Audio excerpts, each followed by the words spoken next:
let's go.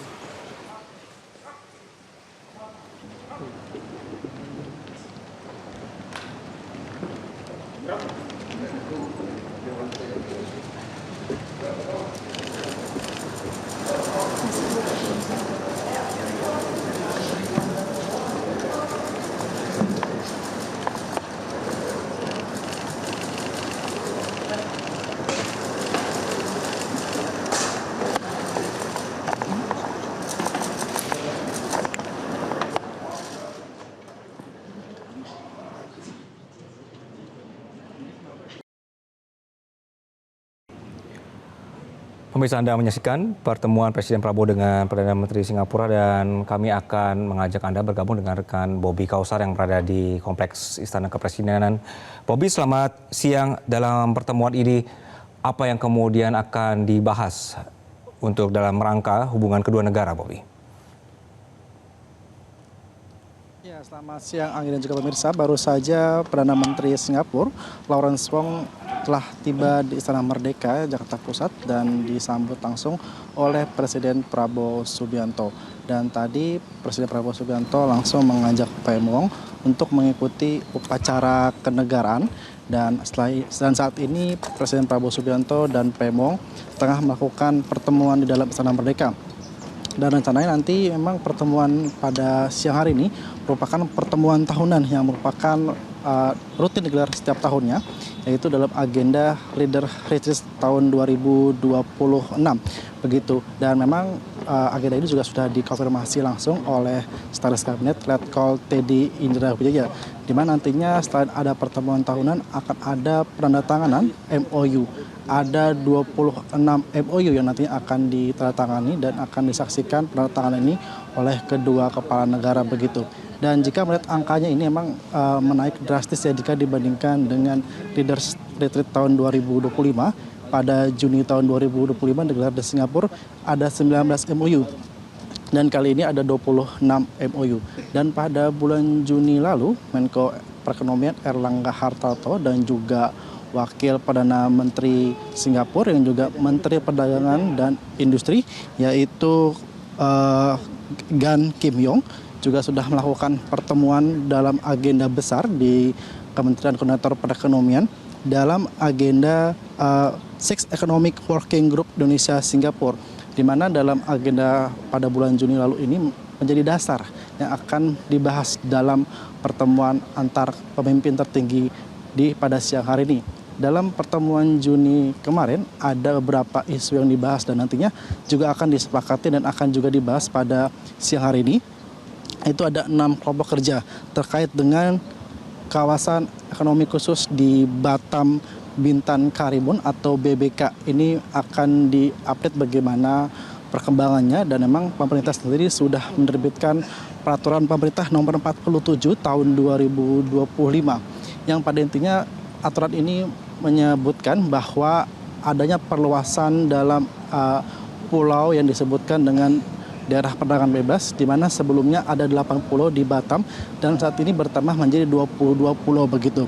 Dan dari sisi investasi, KEK BBK ini juga sudah memiliki tren investasi yang sangat menunjang. Pada tahun 2025 tercatat angka investasi di BBK Batam ini angkanya menjadi 5,71 miliar US$, jika dibandingkan pada tahun 2024 sekitar 4 miliar US$. Artinya memang juga ada peningkatan yang positif untuk investasi di KEK BBK ini atau Batam Bintan Karimun begitu. Dan ada juga pembahasan mengenai Nongsa Digital Park.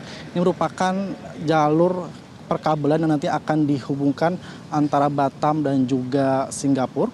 Ini yang ditargetkan akan rampung pada akhir tahun 2026 ini begitu. Dan ada juga terkait dengan pembahasan Kendal Industrial Park, di mana Kendal Industrial Park juga ini memiliki tren positif juga, di mana kawasan ekonomi khusus ini merupakan patungan juga dengan perusahaan Singapura. Ini memiliki tren positif, bahkan pada tahun 2025 ini tahapnya sudah ekspansi. Akan ada pembangunan tahap kedua seluas 1.000 hektar yang disampaikan oleh Menko Airlangga Hartarto begitu. Dan ada juga di mana untuk KEK di Kendal ini angka investasinya mencapai 101 triliun rupiah.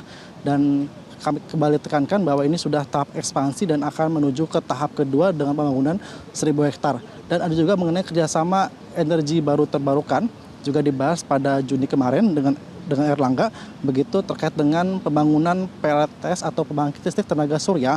Ini membantu upaya dari pemerintah untuk mewujudkan energi baru terbarukan. Ini dibangun di Morowali, ini berkapasitas 200 hingga 262 megawatt begitu. Ini ditargetkan akan rampung pada tahun 2027. Kemudian juga pembahasan mengenai rencana ekspor listrik yang dilakukan oleh Indonesia ke Singapura, di mana memang isu ini sudah lama dibahas oleh masing-masing kementerian, di mana ini jadi agenda prioritas bagi pemerintahan Indonesia yang akan mengekspor listrik ke Singapura begitu, dan nantinya rencananya akan mengekspor 3,4 gigawatt. Ini menggunakan pembangkit listrik tenaga surya yang dibangun di BBK.